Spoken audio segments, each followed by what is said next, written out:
Hello everyone. आज हम not for profit concern का क्वेश्चन नंबर 11 सॉल्व करेंगे। सबसे पहले क्वेश्चन रीड करते हैं।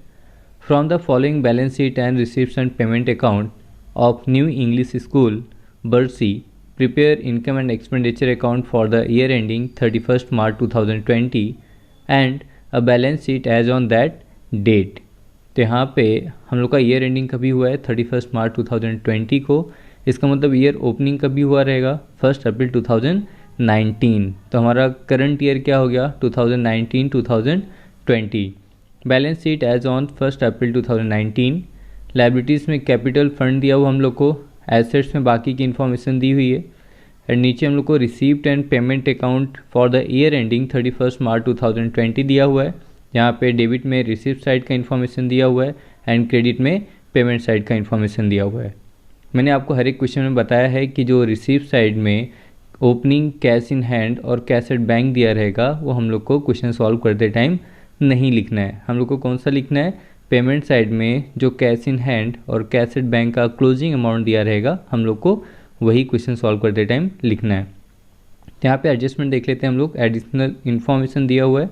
Adjustment number 1, outstanding salary of ₹9,000। तो क्या करेंगे हम लोग, सैलरी के आगे नंबर 1 टिक मार्क कर देंगे।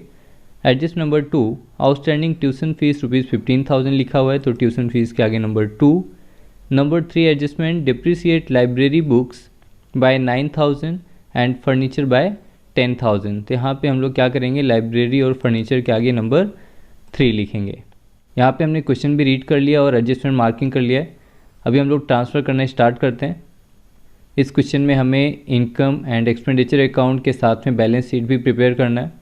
यहाँ पे मैंने फॉर्मेट रेडी करके रखा हुआ है। सबसे पहले in the books of new English school Barshi लिखेंगे। Income and expenditure account for the year ended 31 March 2020, debit and credit side. यहाँ पे क्या लिखेंगे, expenditure amount, income amount and amount. Balance sheet as on 31 March 2020 भी आएगा हमारा। Liabilities amount, assets amount and amount. यहाँ पे मैंने अलग से फाइनेंशियल ईयर लिख के रखा हुआ है। करंट ईयर हमारा क्या है 1920, previous year 1819 and next financial year 2020-2021। तो यहाँ पे हम लोग अभी ट्रांसफ़र करना स्टार्ट करते हैं। सबसे पहले क्या लिखेंगे, कैपिटल फंड 6,43,000 हम लोग को लाइबिलिटी साइड में दिया हुआ है। Next building 4,50,000। बिल्डिंग के बाद फर्नीचर लिखेंगे 72,000। फर्नीचर के ऊपर एडजस्टमेंट है इसलिए हमने इसे इनर कॉलम में लिखा हुआ है। नेक्स्ट लाइब्रेरी बुक्स 45,000, इसके ऊपर भी एडजस्टमेंट दिया हुआ है, ये भी हम लोग इनर कॉलम में ही लिखेंगे। नेक्स्ट कंप्यूटर लेबोरेटरी दिया हुआ है 60,000 रुपीज़, एडजस्टमेंट नहीं है, डायरेक्टली आउटर कॉलम में लिख दिया हमने। उसके बाद यहाँ पे हम लोग आगे का इन्फॉर्मेशन ट्रांसफ़र करते हैं। सबसे पहले ट्यूशन फीस लिखा हुआ है 90,000, इसके ऊपर एडजस्टमेंट है इसलिए हमने इसे इनर कॉलम में लिखा हुआ है। नेक्स्ट टर्म फीस लिखा हुआ है, term fees 3,000 rupees, directly outer column में लिखेंगे। नेक्स्ट एडमिशन फ़ीस दिया हुआ है, ये भी हमारा इनकम है 12,000 रुपीज़। उसके बाद यहाँ पे देखिए डोनेशन लिखा हुआ है 61,000 रुपीज़, हम लोग को लाइबिलिटी में डायरेक्टली लिखना पड़ेगा। डोनेशन के बाद में बाय इंटरेस्ट 2,000 रुपीज़ हमारा इनकम है। By government grant 1,20,000 rupees. Next sundry receipt दिया हुआ हम लोग को 11,000 रुपीज़, ये भी हमारा इनकम है। नेक्स्ट पेमेंट साइड हम लोग को सैलरीज दिया हुआ है, सैलरी 90,000 है, इनर कॉलम में लिखेंगे क्योंकि इसके ऊपर एडजस्टमेंट दिया हुआ है। सैलरीज लिखने के बाद हम लोग को देखिए लाइब्रेरी बुक हमने परचेस किया हुआ है क्योंकि यहाँ पे पेमेंट साइड लिखा हुआ तो हम उसे परचेस में लिखेंगे। 14,000 का हमने परचेस किया है तो टोटल 59,000 हो गया। Next office rent 10,000 rupees. To printing and stationery 22,000 rupees लिखेंगे हम लोग। सन्ड्री एक्सपेंसेस हमारा जो छोटा मोटा खर्चा हुआ है वो भी हम लोग का 12,000 रुपीज़ हुआ है। नेक्स्ट हम लोग का इंश्योरेंस किया गया है 10,200 रुपीज़ का इंश्योरेंस का एक्सपेंस आया हुआ है। टू स्पोर्ट्स एक्सपेंसेस 8,000 रुपीज़ लिखेंगे। एनुअल गैदरिंग एक्सपेंसेस भी हमारा हुआ है 9,000 रुपीज़। उसके बाद यहाँ पे देखिए फर्नीचर का भी अलग से इन्फॉर्मेशन दिया हुआ है तो उसे भी हम लोग एज ए परचेस लिखेंगे 50,000 रुपीज़। दोनों का टोटल करेंगे तो 1,22,000 आएगा। नेक्स्ट रिपेयर्स दिया हुआ है, रिपेयर्स एक्सपेंसेस में आता है तो यहाँ पे रिपेयर्स हमने 15,000 लिख दिया है। नेक्स्ट हम लोग का कैश इन हैंड क्लोजिंग का जो दिया हुआ है 4,800 एंड कैश एट बैंक, ये भी क्लोजिंग का ही लिखना है हमेशा हम लोग को 70,000 रुपीज़ हम लोग को दिया है। तो यहाँ पे हमने सारी की सारी इन्फॉर्मेशन ट्रांसफ़र कर लिए। अब हम लोग एडजस्टमेंट पे ध्यान देते हैं। सबसे पहले क्या लिखा है, आउटस्टैंडिंग सैलरी लिखा हुआ है 9,000 रुपीज़ हम लोग यहाँ पर ऐड करेंगे ₹99,000 आएगा आउटर कॉलम में। और इसका सेकेंड इफेक्ट हम लोग कहाँ पे लिखेंगे, liability side, outstanding salary ₹9,000। Next हम लोग को आउटस्टैंडिंग ट्यूशन फीस भी दिया हुआ है, ये भी हम लोग ऐड करेंगे। टोटल हमारा ₹1,05,000 आएगा।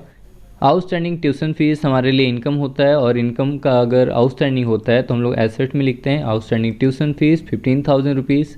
नेक्स्ट हम लोग को डिप्रिसिएशन दिया हुआ है लाइब्रेरी बुक के ऊपर, तो यहाँ पे हम लोग डिप्रिसिएशन कैलकुलेट करेंगे ₹9,000। 50,000 हमारा आउटर कॉलम में आएगा।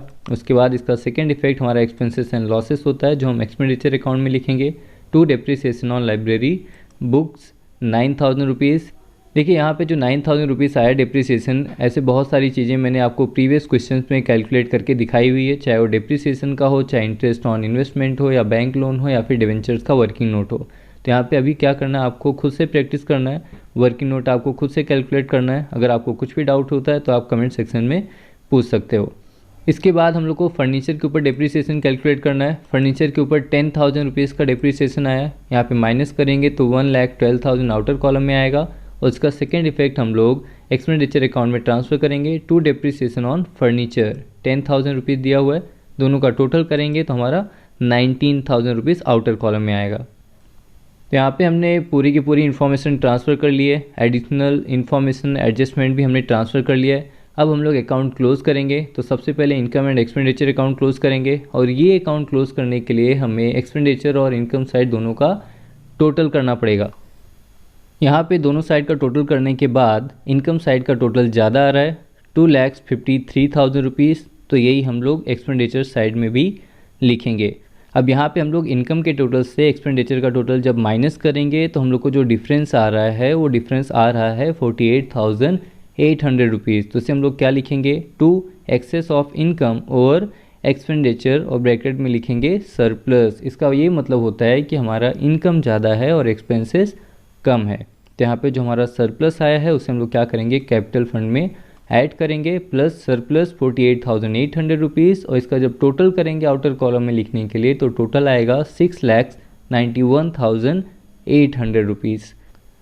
अब यहाँ पे हम लोग बैलेंस शीट भी टोटल करेंगे, बैलेंस शीट भी हम लोग को क्लोज करना है। तो सबसे पहले एसेट्स और लाइबिलिटीज़ का टोटल करेंगे। तो यहाँ पे जब हमने एसेट का टोटल किया तो हमारा जो टोटल आ रहा है वो है ₹7,61,800, और लाइबिलिटीज़ का टोटल ₹7,61,800।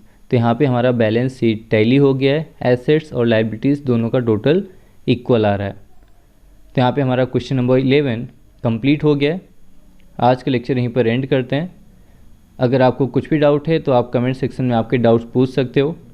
इस वीडियो को लाइक और अपने दोस्तों के साथ शेयर करना बिल्कुल मत भूलिए, और नोटिफिकेशन बेल भी ज़रूर प्रेस कर दीजिए, जिससे नेक्स्ट लेक्चर की अपडेट आपको तुरंत मिल जाए। अगर आपने इस चैनल को अभी तक सब्सक्राइब नहीं किया है तो जल्दी से जल्दी सब्सक्राइब कर लीजिए। मिलते हैं नेक्स्ट लेक्चर में, तब तक के लिए goodbye, thank you so much.